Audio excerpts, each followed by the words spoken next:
In the winter of 1878, Grace Holloway sat at her family's kitchen table in St. Louis, holding a telegram so tight her fingers ached. The oil lamp flickered, and the ink looked like a bruise on the paper. "Your sister Lillian is deceased. Report to Copper Ridge, South Dakota. Arrangements have been made for you to become Mrs. Everett Crowley." Grace read it until her eyes burned.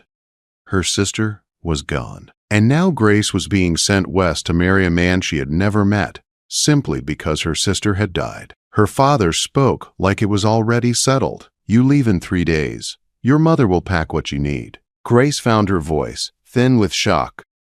"Father, I do not know this man." Her father's gaze was hard. "That does not matter. Your sister left 2 children behind. Mr. Crowley has land and mining shares. Our family has business tied to him. This marriage protects everyone." Grace remembered Lillian's last letter. It mentioned the children, Owen and Millie, and how the wind never stopped in the hills. It said almost nothing about the husband. That silence now felt like a warning. 3 days later, Grace rode a train west with a small trunk and a heart that felt heavier than iron. When the rails ended, a stagecoach waited for the final stretch. The driver loaded her trunk and warned her without warmth. "Copper Ridge is a mining town, miss. Keep your purse close and your eyes open." Inside the coach, Grace sat with strangers who looked tired and wary. The road grew narrow between tall pines, and the coach rocked hard over ruts. Exhaustion finally pulled Grace into a light doze. A gunshot snapped her awake. The coach lurched and stopped. Horses screamed. Outside, men shouted. Then a voice, loud and ugly, demanded the strong box and ordered the passengers out. Grace stepped down into cold air and saw 3 riders with faces covered and pistols raised. One of them stared at her like she was something he could claim. "Well now," he said, grabbing her wrist, "ain't you a pretty thing?" Grace tried to pull free, but his grip tightened. "Give me that locket, sweetheart, and anything else worth taking." Grace's locket was the last gift from Lillian. "Please," she pleaded, "it was my sister's." He laughed and squeezed harder. "Well, not anymore. If this story is touching your heart already, let me know in the comments where you are watching from, and if you have ever gone through something similar. Also tell me what you would like me to improve in future stories." A new voice cut in from the trees, calm and firm. She said no. Grace turned. A lone rider eased onto the road, horse stepping quiet as if it understood danger. The man wore a weathered hat pulled low. A scarf covered part of his face, but his eyes were a clear, bright blue. The bandit raised his pistol toward him. "Keep riding, stranger. This ain't your business." The rider did not flinch. 3 men robbing travelers and grabbing a woman. "That makes it my business." He lifted his own pistol. Let her go. For a heartbeat, everything held still. Then the bandit shoved Grace aside and aimed to shoot. The rider fired first. The shot struck the bandit's hand. The pistol flew into the dirt. Before the other 2 could react, the rider fired twice more, both shots sharp and clean, both guns knocked away with painful screams. "You boys can ride out," the rider said, voice steady. "Or you can stay and see what happens when I aim higher." The bandits did not argue. They scrambled onto their horses and fled into the pines, clutching bleeding hands. Only then did the rider dismount and lower his scarf. He was tall, broad-shouldered, and roughened by wind and sun. His jaw carried dark stubble, but his expression held a quiet decency. "Are you hurt, miss?" I asked me. "Hey," he asked. Grace shook her head, still trembling. "No, thank you." He tipped his hat slightly. "Cole Mercer." Grace swallowed, trying to steady her voice. "Grace Holloway." The driver stared at Cole like he had witnessed a miracle. "You law?" Cole shook his head. "Just a cowboy who learned to shoot straight." As the passengers climbed back into the coach, Cole spoke to the driver in a low voice, then swung into his saddle again. "Mind if I ride alongside until we reach town?" he asked, just in case. The driver agreed fast. Grace felt relief as the coach rolled again and Cole kept pace beside her window, watchful as a guard. Near sunset, Copper Ridge appeared in a valley, smoke curling above rooftops and mine structures. The main street looked like mud, noise, and ambition packed into one place. Grace's stomach tightened. Somewhere in that town waited Everett Crowley, the man she was expected to marry, as if she were a replacement part. The coach stopped outside a tall hotel with wide steps. A well-dressed man stood near the entrance, too neat for the street, eyes already impatient. Cole offered his hand as Grace stepped down. His grip was steady, and the brief touch sent a flicker of warmth through her palm, like safety had a pulse. The well-dressed man approached at once. "Miss Holloway," he said, "I am Gideon Price, attorney for Mr. Crowley. Your carriage is waiting." Grace's throat went dry. Not even a greeting from the man she was supposed to marry. Only his lawyer. Cole released her hand and tipped his hat. "Safe travels, Miss Holloway." Grace wanted to say more, but Gideon Price was already guiding her toward the carriage like time belonged to him. She followed, feeling the noise of Copper Ridge closing in around her. Behind her, Cole Mercer led his horse toward the stable, and Grace realized with a sharp ache that the only man who had treated her like she mattered was already slipping away. The carriage ride to the Crowley estate felt longer than it should have. Grace sat stiffly while Gideon Price talked about schedules, arrangements, and expectations as if she were a parcel delivered on time. The house stood on a rise outside town, large and polished against the rough land around it. White railings, trimmed hedges, and a wide porch spoke of money and control. It looked less like a home and more like a statement. "Mr. Crowley has prepared everything for your arrival," Price said as the carriage stopped. "The wedding is set for Saturday, 3 days from now." Grace felt the ground tilt beneath her. 3 days. Inside, the house smelled of polish and cold air. A woman with tired eyes introduced herself as Mrs. Bell, the housekeeper. She gave Grace a look filled with sympathy she did not try to hide. Grace was shown to a bedroom with lace curtains and furniture too fine to feel warm. A bath had been drawn, a dress laid out, everything decided without her. She barely had time to wash before she was summoned to the study. Everett Crowley stood by the window when she entered. He was tall, broad, and carried himself like a man used to being obeyed. His hair was dark with silver at the temples. When he turned, his eyes swept over Grace with interest that felt like inspection, not admiration. "You resemble her," he said. "Lillian." A little younger, of course. Grace forced her voice steady. "I am sorry for your loss." He nodded once as if acknowledging weather. "We will be married Saturday. You will oversee the household and care for the children. In return, you will want for nothing." It was not a question. Grace tried to speak. "Perhaps we could take some time to know one another." Crowley dismissed it with a wave of his hand. "That is unnecessary. This is a practical arrangement." Grace left the study feeling hollow. Dinner confirmed her fears. The children sat quietly, tense as wire. Owen watched her like he expected her to vanish. Millie barely spoke at all. Grace softened her voice. "I know I am not your mother. I will not pretend to be. But I would like to be someone you can trust." Owen did not answer. But Millie leaned closer, her small hand brushing Grace's sleeve, like she was checking if Grace was real. That night, Grace could not sleep. The house was too quiet. The air felt heavy. She stepped onto the porch for air and nearly collided with Crowley. He held a glass and stared out over the valley. "Lillian used to do that," he said. "Stand right where you are." Grace swallowed. Was she happy here? Crowley's mouth tightened. Happiness is unreliable. Security is better. Grace understood then that whatever warmth had once lived in this house was gone. The next morning, Grace was taken into town for fittings. Copper Ridge buzzed with life. Miners shouted. Wagons rattled. And there, across the street, stood Cole Mercer. He looked up, eyes finding hers instantly. Something passed between them. Relief. Concern. Gideon Price noticed. "You know him?" "He helped during a robbery," Grace said. Cole tipped his hat. Grace felt something pull inside her chest. Later, as they left the hotel, Cole approached them again. His voice was careful. "Miss Holloway, I heard you are to marry Crowley." Price bristled, but Grace answered, "Yes." Cole hesitated, then spoke. "There's talk about Crowley, about his wives." Two women dying young in one house raises questions. Grace felt cold spread through her limbs. What kind of questions? Before Cole could answer, Price snapped that the conversation was over.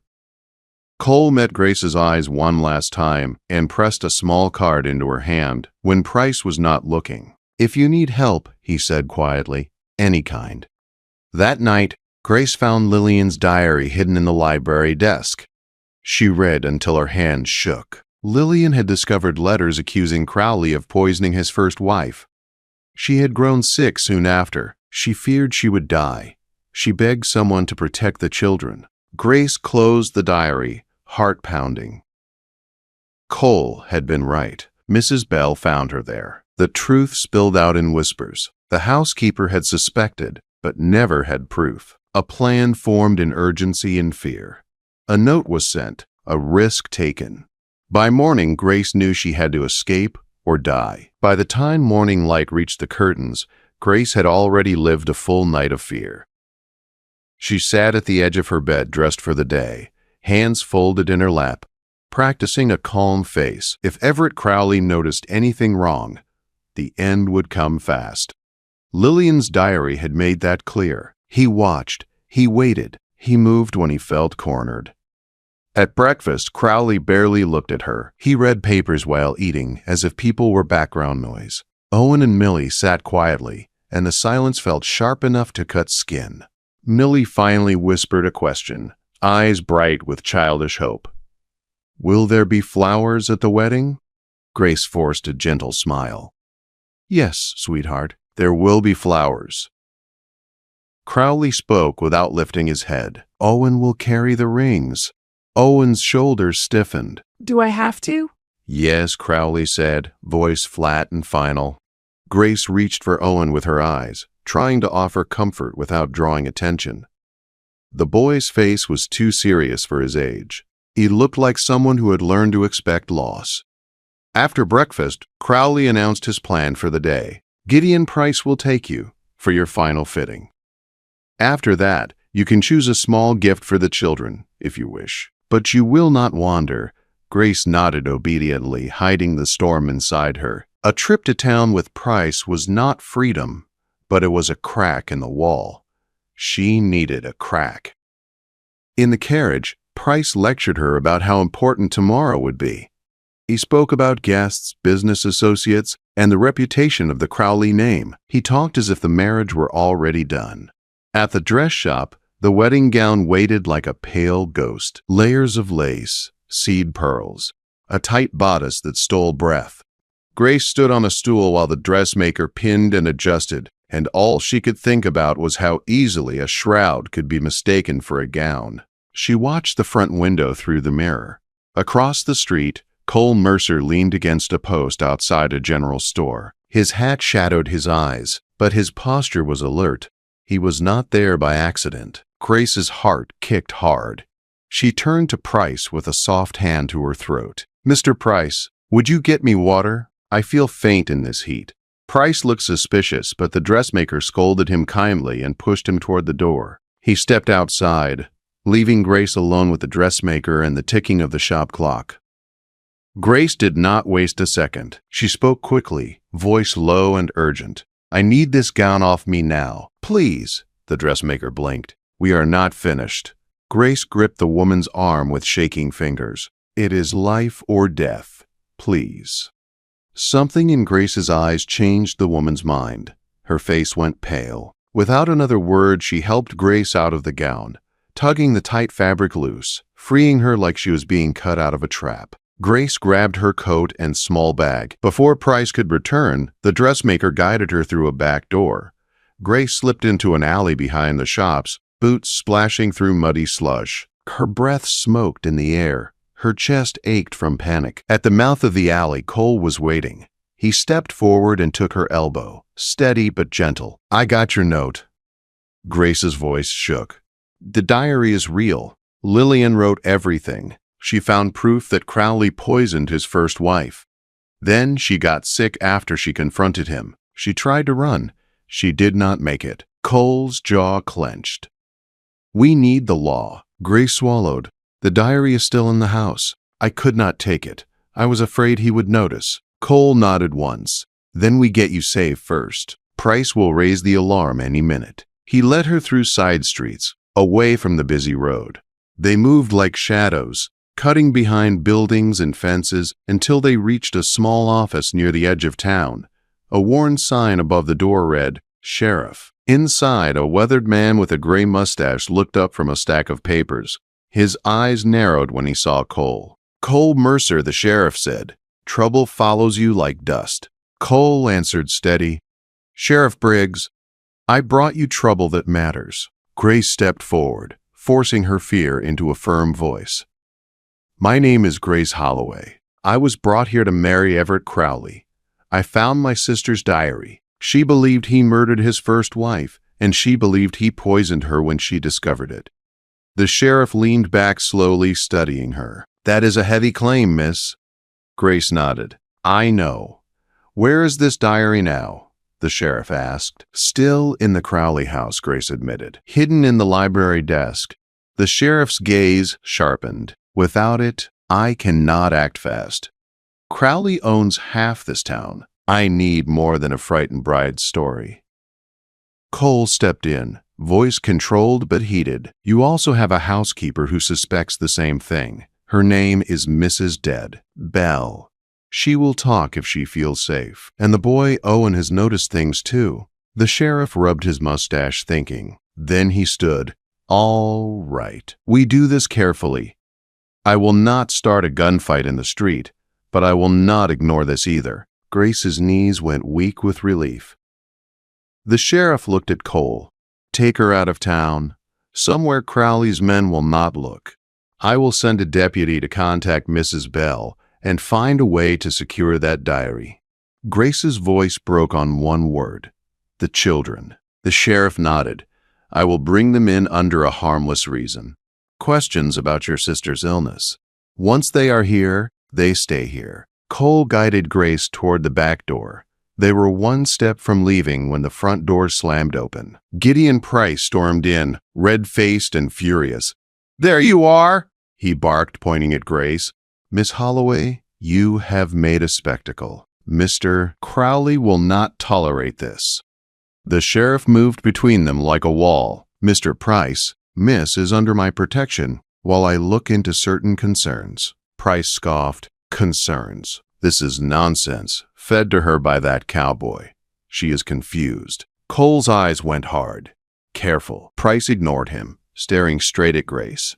"You will regret this." "Mr. Crowley does not forgive betrayal." The sheriff's voice turned cold. That sounded like a threat. "Leave my office, counselor." Price hesitated, then spun around and marched out. The sheriff exhaled slowly. "Now Crowley knows. We have to move fast." Outside, the wind felt sharper. Grace's hands were numb, but her mind was on fire. She had escaped the house, but she had not escaped the danger. Somewhere in Copper Ridge, Everett Crowley was learning that his bride had slipped the leash. And Grace knew, deep in her bones, that a man who could poison 2 wives would not stop quietly. Cole took Grace out the back of the sheriff's office and kept them off the main road. They moved through narrow lanes where the buildings leaned close, and the wind carried the smell of coal smoke and wet earth. Every time a wagon rattled by, Grace flinched, sure it was Everett Crowley's men. Cole guided her to a small homestead a mile outside town, tucked near a creek and shielded by cottonwoods. A widow named Mrs. Dalton answered the door. She was plain-spoken and careful, the kind of woman who had survived too much to waste time on questions. "Sheriff Briggs sent word," she said. "You can stay. Supper is at sundown. Until then, keep your head down." Grace stepped inside and felt her legs finally weaken, not from comfort, but from the sudden release of holding herself together for so long. She sank onto the edge of the bed in the little guest room and pressed her palms to her eyes. Cole stood in the doorway, making sure she was steady. "You did the right thing." Grace swallowed hard. Lillian tried to do the right thing, and she paid for it. Cole's face tightened. "That is why we do not give him time to plan his next move." Grace nodded, but fear still clawed at her. The diary was still in the house. The children were still with him. And now he knew Grace had run. That evening, the sky turned purple and cold. Mrs. saw. Dalton served stew and cornbread without fuss, like feeding frightened people was normal. After supper, Grace sat on the porch while Cole watched the dark road with the quiet focus of a man who expected trouble. A rider came up the lane just after night fully settled. Cole stood, hand near his belt, until he recognized the deputy. The deputy swung down and spoke fast, breath frosting. "Sheriff got the children out. They are safe at his office." Mrs. Belle came too. She confirmed everything you said. Grace's shoulders sagged with relief so sharp it almost hurt. Thank God. But the deputy's face stayed grim. There is a problem. The diary is gone. Grace felt the world narrow to one point. Gone. Mrs. Chat. Belle said she checked the desk as soon as she could. It was missing. Either Crowley found it, or he moved it the moment he realized you were slipping away. Grace's hands started to shake again. Without it, no one will believe me. Cole's voice was low, steady, and dangerous. He planned for this. He always plans. The deputy nodded. Crowley is already claiming you are unstable. He told folks you have been confused since you arrived, talking nonsense, imagining threats. Gideon Price is backing him. Crowley is calling a town meeting tomorrow morning, saying he will clear his name. Grace pressed her fingers to her mouth. He is turning me into the story? Cole looked toward the dark hills, jaw set. He wants the town to decide you are a liar before the sheriff can decide you are a victim. Grace forced herself to breathe. There has to be proof somewhere else. The deputy shifted his weight. Sheriff thinks so too. He sent me to say stay put tonight. He is moving carefully. Crowley has friends. Cole's eyes narrowed. Crowley also has enemies. A man like that always does. After the deputy rode off, silence settled again, thick and uneasy. Grace stared into the night. Lillian wrote about strange symptoms, she said quietly. Not sickness like a fever, something that came and went. She believed it was poison. Cole's gaze sharpened. If he poisoned her, he had to keep it somewhere. Grace nodded slowly. A vial. Powder. Something hidden in that house. Cole's voice turned firm. Then the sheriff needs a reason to search. He needs a lawful door he can open. Grace looked at Cole. Mrs. Bell's testimony. The children's observations. My statement. That might be enough to ask a judge. Cole nodded once. And if the judge is honest, it will be enough. Sleep came in broken pieces that night. Grace woke at every sound, every creak, every gust. Each time she opened her eyes, she expected to see Everett Crowley standing over her bed, like a shadow, with a smile. By morning, Cole had already saddled his horse. Sheriff Briggs will send word when he can, Cole told her. Until then, you stay here. Grace wanted to argue. She wanted to be in town. She wanted to see Owen and Millie with her own eyes, but she understood the danger. If Crowley's men found her, they could drag her back. Or worse, they could erase her like they erased her sister. Hours dragged like chains. Near midday, the same deputy returned, riding hard, face set in shock and relief at the same time. They found it, he said as he stepped off his horse. They found proof. Grace stood so fast her chair scraped the porch boards. What proof? The deputy swallowed. A small vial of arsenic hidden in a false bottom of Crowley's desk. And a book. Not your sister's diary. Crowley's own journal. Grace went cold. His own. The deputy nodded grimly.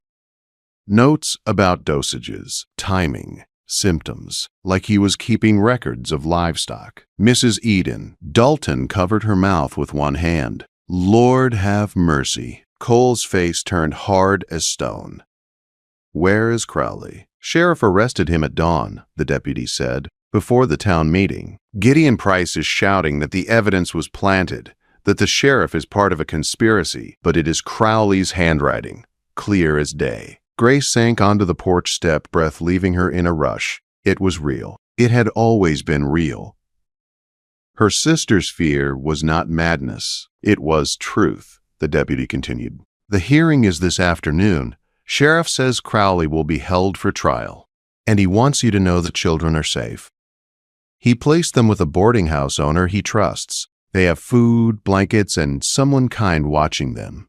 Grace's eyes filled. Can I see them? The deputy hesitated. Sheriff says not yet, not until the hearing is done. Crowley has men who might try something desperate.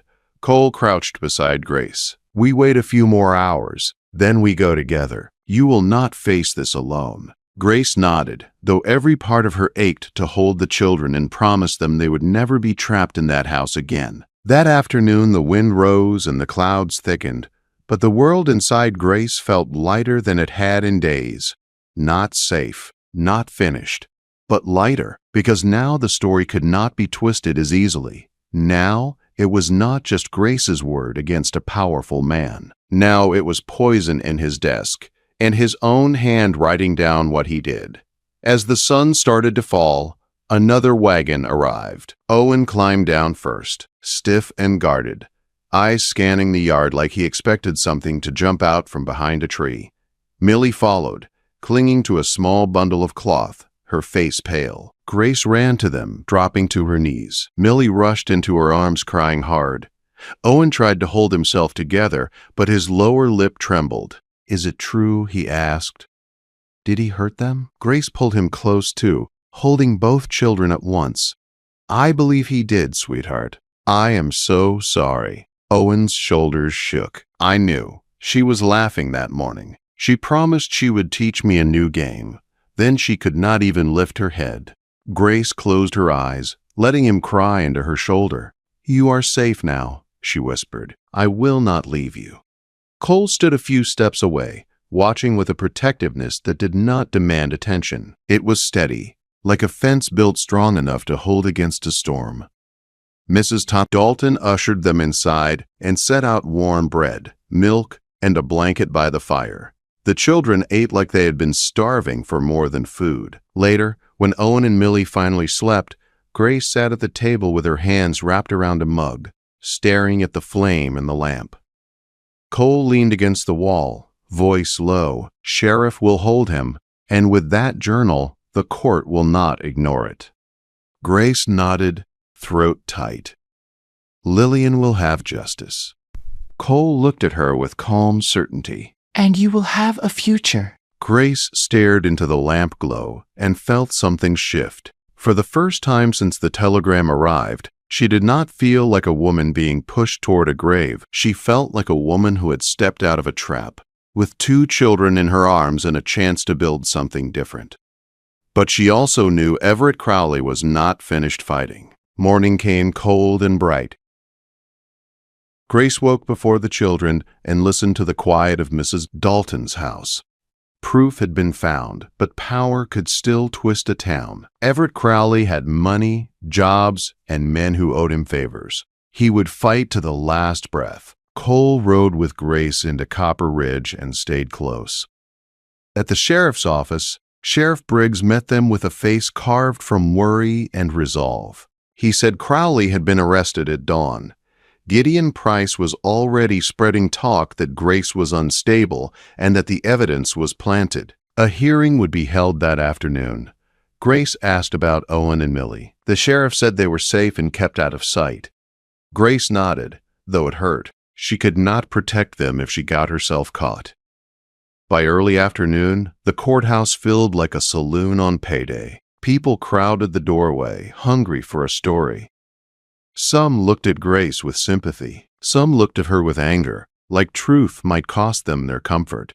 Inside, Crowley sat clean and calm, hands folded, eyes cold. When Grace entered with Cole beside her, Crowley stared at her like she was still property that had wandered off. Gideon Price stood and spoke first. He painted Grace as confused and easily led. He hinted that Cole was chasing trouble for attention. His voice sounded thin in the room. Then Sheriff Briggs laid the evidence on the table for all to see. A small vial with white residue, a hidden panel from Crowley's desk, and Crowley's own journal packed with neat writing. The sheriff explained what the town doctor confirmed. The residue was arsenic, slow poison, easy to hide in tea, easy to blame on sickness. Then the sheriff read a few lines from the journal. just enough for the truth to hit hard. Dates, amounts, and notes about symptoms. It was murder written like business. Grace felt her stomach turn. Cole stayed steady at her side, a quiet reminder she was not alone. Mrs. Bell testified next. She told the court how Lillian had been healthy at breakfast and weak by night. She told them Crowley insisted on preparing the tea himself. She told them he would not let anyone else touch the cup. Her voice shook, but her words did not. Then Owen was brought forward. Grace's chest tightened. The boy stood small and stiff under the judge's stare. He looked like someone trying not to break. Owen told the judge that Lillian had been laughing that morning. He said she promised to read to them later. He said she was gone soon after. He said his father ordered him not to ask questions. A hush fell over the room. Even men who wanted to doubt went quiet, because a child's memory did not sound like a plot. Gideon Price tried to argue, but the journal sat on the table like a stone. The vial sat beside it like a nail in a coffin. Before sunset, the judge ordered Crowley held for trial on 2 counts of murder.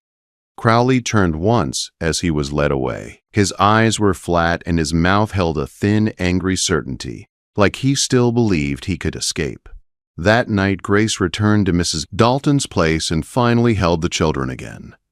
Millie clung to her. Owen tried to stay tough, but his eyes were wet. Grace told them they were safe. She told them she was not leaving. She did not say more than they could bear. Weeks passed, heavy and tense, but the case moved fast. When the trial began, the evidence carried the day. Crowley was found guilty. The sentence was hanging, set for early summer. Grace did not attend the execution. She stayed with Owen and Millie, letting them play in the yard and feel the sun on their faces. She wanted their future to be built on safety, not on a rope. The judge appointed Grace as their guardian. Crowley's property and mine shares were placed in trust for the children. Grace knew money could feed them and educate them, but it could not heal fear. That was work done with patience, day by day. Cole kept showing up. He brought books and supplies. He fixed what broke. He taught Owen how to mend a fence and showed Millie how to approach a horse without panic. He never pushed himself into their hearts. He earned space there by being steady. One evening, as spring turned warm, Cole spoke softly about his small ranch outside Cheyenne. A cabin, a creek, and room to breathe. He told Grace he did not have fancy things, but he had a clean home and an honest life. He said he wanted Grace and the children to have a place where no one was treated like a bargain. Grace watched Owen and Millie chase each other through the grass and felt her throat tighten. She thought about the telegram that tried to turn her into a replacement. She thought about the stage road and the moment Cole stepped in and stopped a bad man's hand. Grace told him yes, not as a rush, but as a choice. Her first real choice in a long time. By early summer, they left Copper Ridge behind. The cabin near Cheyenne was simple, but it felt warm the moment they stepped inside. Owen claimed the loft like it was a fort. Millie claimed the sunny corner by the window. Grace claimed the feeling of waking up without dread. On their first night, Grace stood under a sky crowded with stars. Cole stood beside her, close enough to share warmth. Grace told him she would always miss Lillian. Cole nodded and said they would honor her by raising the children with truth and gentleness. Grace took his hand and felt something settle inside her. She had been sent west to take her sister's place, but she was not a replacement. She was a woman who survived, a woman who protected 2 children, and a woman who found love in the middle of danger.